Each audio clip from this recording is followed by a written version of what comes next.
Let's talk about Jimmy.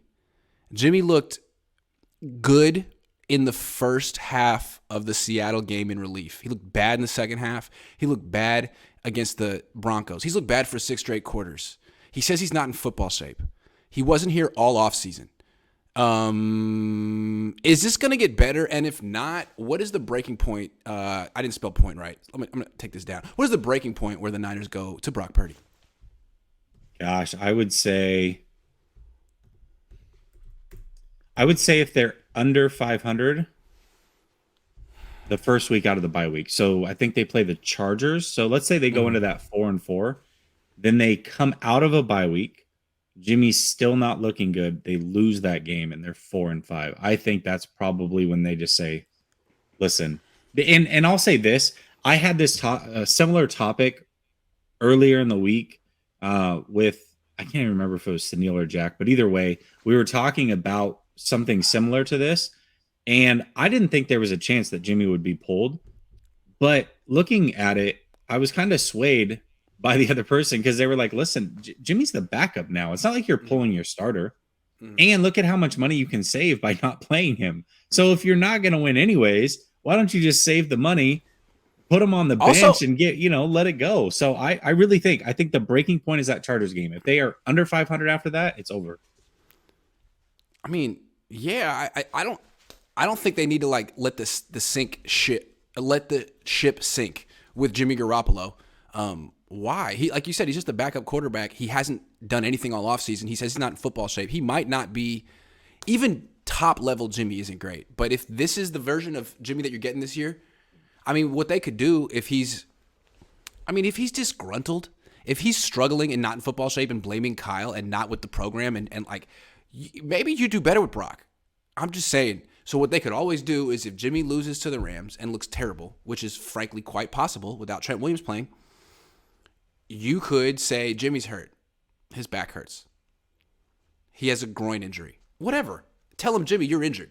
We're not going to humiliate you. We're not benching you, but you're injured and you're not playing, and Brock's going to play for a week, and we'll see what he does. And if Brock plays poorly, you'll be healthy next week, Jimmy. And if Brock plays well, you are going to be still injured next week. I mean, that's what you could do. Honestly, Jimmy's not that gifted. The difference physically between him and Brock isn't that big. Brock's been here every step of the way this offseason. Brock's bought in. Jimmy's not. Jimmy hasn't. I'm not saying bench him now, but I'm also saying sign Cam Newton. So I'm real. I wouldn't give Jimmy 8 weeks. Show us something now. Show us something this week. We saw what you looked like last time you played the Rams. Come on. What do you got? I don't know. Do you feel like Kittle was a little perturbed in the post game when talking about, it was either the post game or the day, I can't remember. My days are running together right now, to be honest. But he talked this week and talked about why they lost that game. Yeah, it sounded like he was putting it all on Jimmy to me, which was interesting for a guy they're like best friends. That was a different shift from him. I did not expect to see that. Agree. He said basically we made mistakes there. 1 for 10 on third down. The turnovers. Yeah, Jimmy. Yep. I don't know. It just doesn't seem like he's bought in. I mean, from what he showed in that game was one of the worst starts of his career. I mean, you can't say the safety was rust. And so just utter carelessness, sloppiness.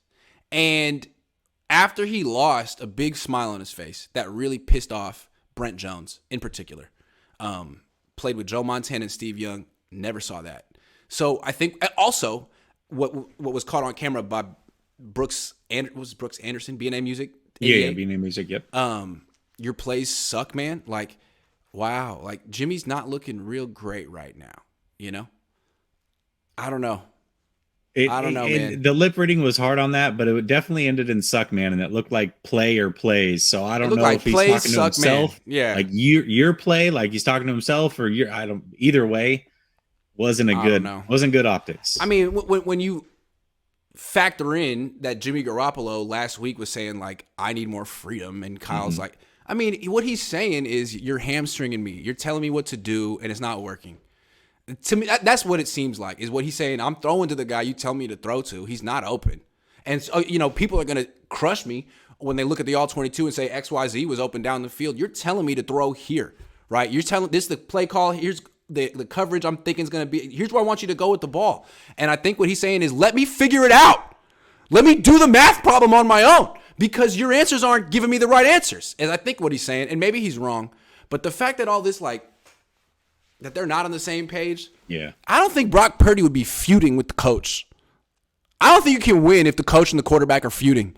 So maybe I'm wrong. Let's see, Jimmy, you got another chance this week. Beat the Rams, and then we won't talk about this. But if you lose to the Rams and you have the safety and the pick six and the interception forced into double coverage over the middle that we're all expecting, why do we need to see that again and again and again? You said something a few minutes ago. You said that you think this is a must win. Do you really think this is a must win? Like, they've got to win this one? They got to have it? If they lose this one, I mean, they're 1-3. The season isn't over, but it's hard to look at this team as a legit Super Bowl contender. I mean, yeah. I mean, they'll probably beat Atlanta and Chicago and Carolina, but Carolina, yeah. I think they will, but at the same time, they lost to Chicago, so it's hard to say what this team's going to do. They keep beating themselves. Yeah. Yeah, that's the thing, right? Like, I don't think anybody can, and I know people are doing it, looking at the schedule and going, oh, that's a win, that's a win. Can you do that with anybody right now? The Niners beat themselves. They beat themselves, so they could lose any game. Yeah. I don't think it's a must win in the sense. It's a must win for the division. I do believe that. If they lose this game, they're not winning the division, because essentially they're 2.5 games behind the Rams. They're 2 games in the loss column. They also have a loss to an NFC opponent in week 1, to where the Rams lost to an AFC opponent. So now they're losing that tiebreaker as well. So they're not going to win the division if they lose this game. I think they can still make the playoffs if they lose this game, but it's a must win for the division. It really is. I guess why I'm saying it feels like a must-win game is it feels like this team is on the brink of collapse. Like, it feels like there's something different about this team, that they're split, that they're angry, that they're not going along with the program of their head coach. And if they start 1-3, that I don't know if they've always been such a tight-knit team. I don't know if they are anymore. So I don't know what happens if they lose to the Rams this weekend. If they beat the Rams, I mean, they're back in business. So that's why this is such a big week. Like, if they win, it's like none of this stuff ever happened. They just beat the Super Bowl champions. Forget about it. They're slow starters. If they lose, like, oh my God, there's something seriously wrong here. What is going on? I think. Yeah, it does feel different, right? Like, even at 3-5 last year, I still felt like there was togetherness. It does seem like there's some sort of something going on. I can't put a finger on it. I can't say for sure, but there sure is a lot of odd leaks coming out. I'll say that. Yeah, I mean, it definitely felt like the locker room was never all in with the Trey Lance thing, but last year was Jimmy's year. And I felt like the team rallied around Jimmy.